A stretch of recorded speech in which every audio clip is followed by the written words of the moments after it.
anti-armor positions on every viable landing beach. Any assault force flies straight into overlapping ballistic missiles, coastal artillery, and drone swarms launched. Yeah. This was a terrible idea, bro. They're fucked. You know what I'm saying? They're fucked.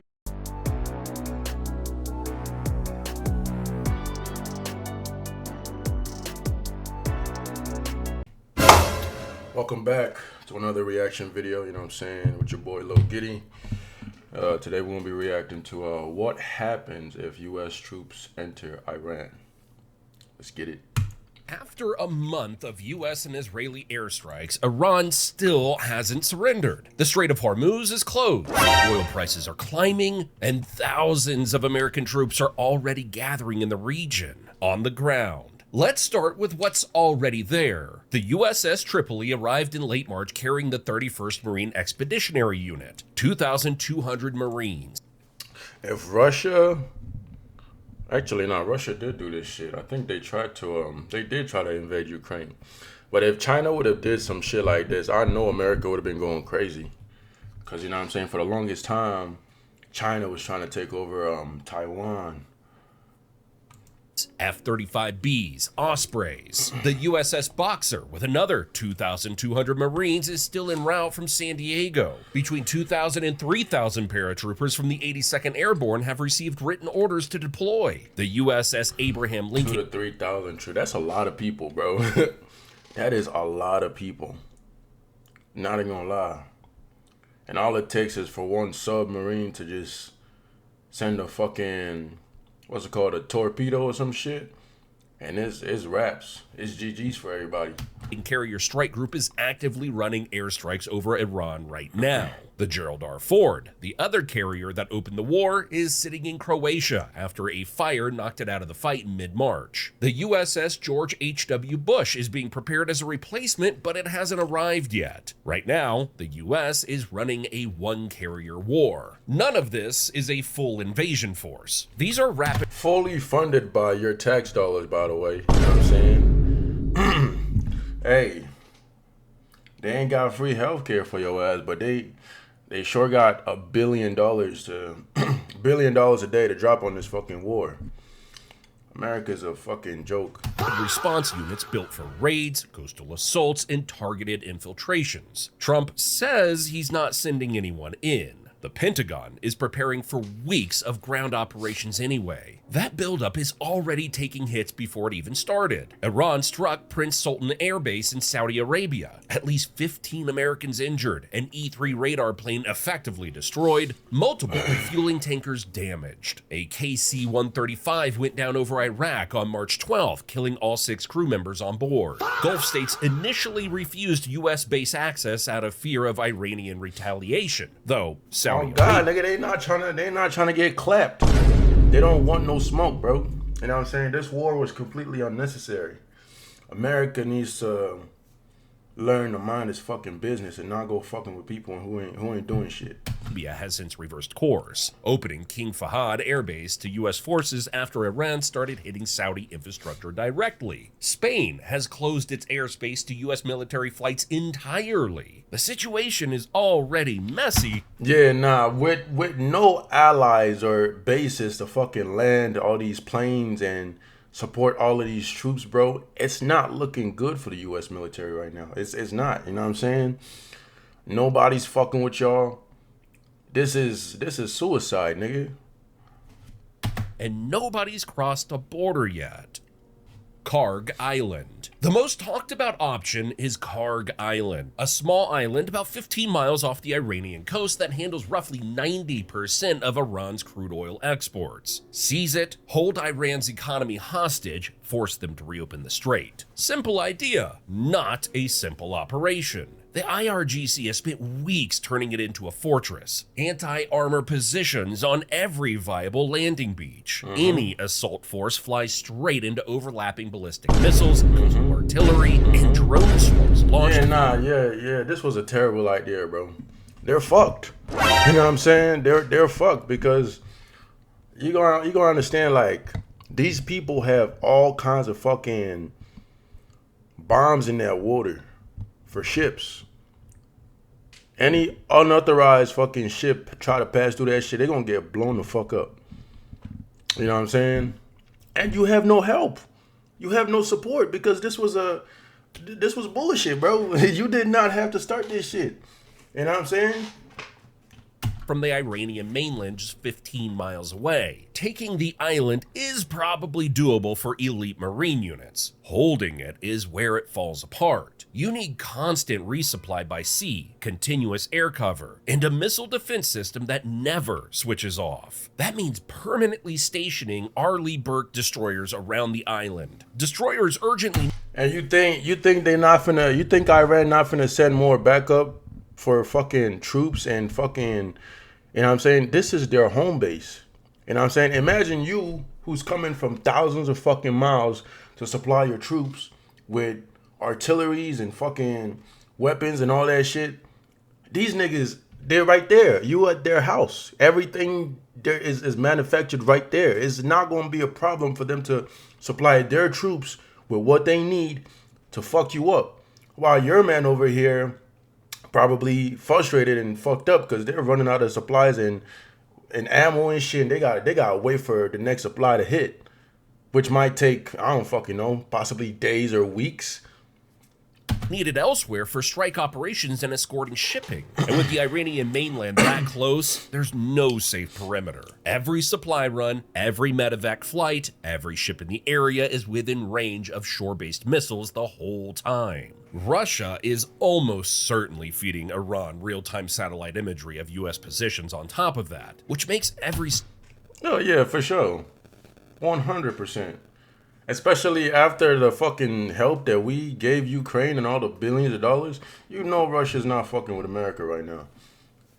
Static target more vulnerable by the day. Military analysts have called Karg Island a trap of America's own making. It doesn't end the war. It creates a siege on an exposed island surrounded by missiles with no clean way out. The Strait. Karg only matters because the Strait of Hormuz is closed, and Iran didn't need its conventional navy to close it. That navy is already at the bottom of the Gulf. What's keeping the Strait shut is the IRGC's asymmetric force. Thousands of fast attack boats, semi-submersibles, and mobile missile batteries hidden across a coastline that's basically a maze of coves and rocky terrain. They still have an estimated 5,000 sea mines in the water. The US decommissioned its Gulf-based minesweepers in 2025, so clearing those is a serious problem with no quick solution. Yeah, y'all really didn't think this shit through, did y'all? You know what I'm saying?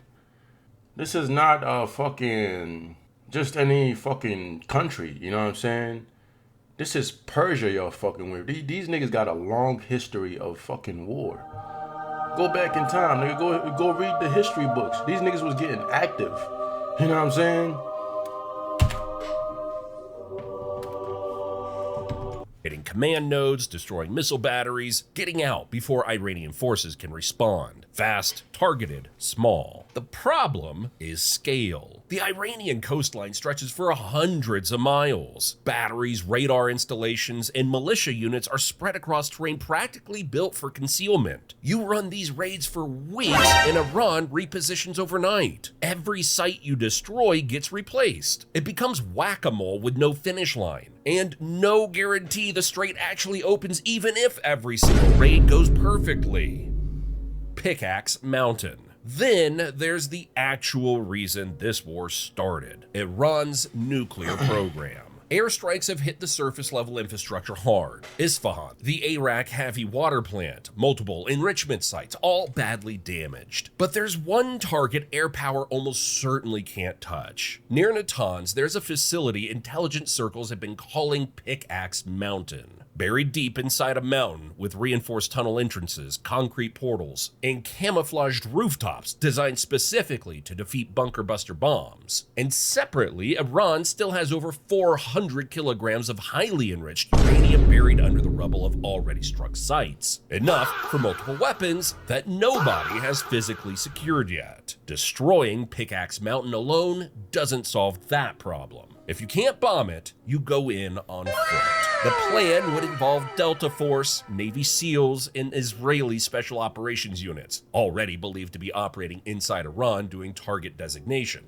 inserted by stealth helicopters after electronic warfare aircraft blind local radar and communications. Once inside, they fight through IRGC security and underground close-quarters combat, and either blow the centrifuge cascades with— Yeah, no, thank God I ain't joined the military, bro. This shit is cutthroat.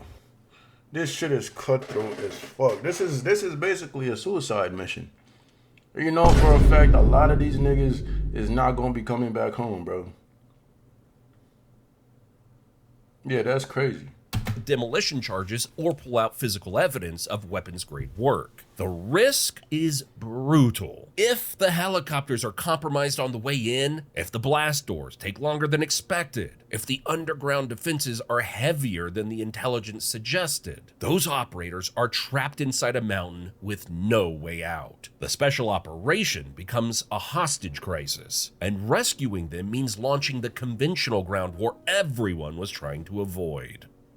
Full invasion, the full-scale option, hundreds of thousands of troops marching toward Tehran. It keeps coming up because Trump and Vance have both said openly that regime collapse is fine with them. Their military planners feel differently. Iran has 90 million people in some of the most defensible mountain terrain on Earth. The moment foreign boots cross the border, the regular army, the IRGC, and millions of besieged paramilitaries all mobilize at once. Matching that would require a national mobilization. Yeah, nah, 2,000, bro, 2 plus 3 plus the extra 2 that's about to come in, that's like 5, 6, 7. Yeah, that's not gonna be enough troops, bro. That's not gonna be enough troops at all.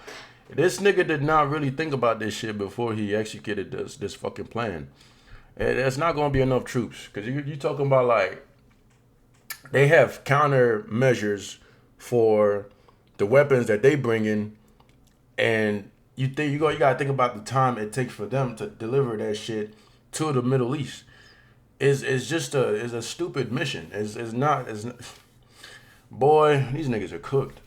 And the US hasn't attempted since World War II. The number that keeps getting cited internally is Iraq 2003. 4,400 Americans killed, $728 billion spent against a country a fraction of Iran's size. Damn. And it still produced a decade-long insurgency. Senior officials have reportedly warned Congress that— And that's the thing too. They don't tell you how many niggas die in the fucking military, bro. Niggas die every fucking day in that bitch.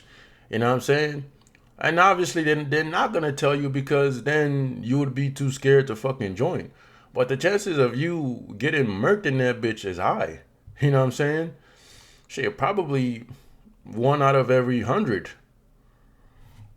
a full invasion would cost trillions, produce catastrophic casualties, and set off a multi-front insurgency that makes Iraq look simple. It's the least likely scenario. And that's if they don't try to hit the homeland right here. You know what I'm saying? Because yeah, the American military might be powerful and shit, but bro, these niggas have been preparing for this shit for the last 30 fucking years. You gotta keep that in mind, because they've been new. This, whatever the fuck this nigga name is, the leader of Israel, he been trying to invade this country for like a long ass fucking time. You know what I'm saying? And them knowing the kind of ally that they had with America, they obviously knew that America was going to support them if shit hit the fan. And shit didn't even have to hit the fan for these niggas to step in. The fact it's being discussed at all says something about where this war is heading. The bigger problem. Every one of these options gets harder when you look at what this war has already burned through. The US has fired over 850 Tomahawk missiles in the first month, somewhere between a quarter and a third of the entire global inventory. The US only produces a few hundred per year, meaning it fired more in 4 weeks than industry can build in 12 months. It's also burned through nearly 46% of its Army tactical missile systems and 40% of its THAAD interceptors. Bro, if the whole world was to turn against this country, bro, it's gonna be bad, man. It's gonna be bad. It's gonna be a lot of fucking casualties, no bullshit. 11,000 munitions in the first 16 days at a cost of around $26 billion. These are the weapons designed to— Well, that money could have went to a lot of things. No bullshit. Could have helped with all the fucking homelessness in America, you know, food for the poor. But yeah, that's America for you, man. They don't give a fuck about none of that shit. Deter China from moving on Taiwan. Tomahawks specifically are what U.S. planners rely on to punch through Chinese air defenses in a Taiwan scenario. Everyone fired at Iran is gone for good. China is watching the expenditure rates. Oh God, they is, boy. They watching all that shit. You know what I'm saying? China's another deadly motherfucker that been on the planning for a long ass time for a day like this. In real time and updating its military posture accordingly. It's already stepped up patrols around Taiwanese-administered islands, reading correctly that U.S. attention and stockpiles are stretched thin. Russia, Oh God, this is the perfect time to strike. Who gonna stop them? Nobody. meanwhile, is making billions from the oil spike the strait closure caused, pumping that money straight into its Ukraine war budget. Every interceptor shipped to the Gulf is one that doesn't reach Kiev. A ground war in Iran doesn't happen in isolation. It happens while China tightens its grip on Taiwan, Russia pushes in Ukraine, and the US military burns through weapons faster than anyone can build replacements. If you want to know how the US could break the Strait of Hormuz blockade, check out the video on your screen. Thanks. Man. That shit crazy, man. I ain't gonna lie, bro. Now might be a good time to get a passport if you don't got one. This shit is not looking too good. That wraps it up for this video. I hope you enjoyed. You know what I'm saying? If you're new to the channel, be sure to like, subscribe, and I'll catch y'all on the next one. Peace.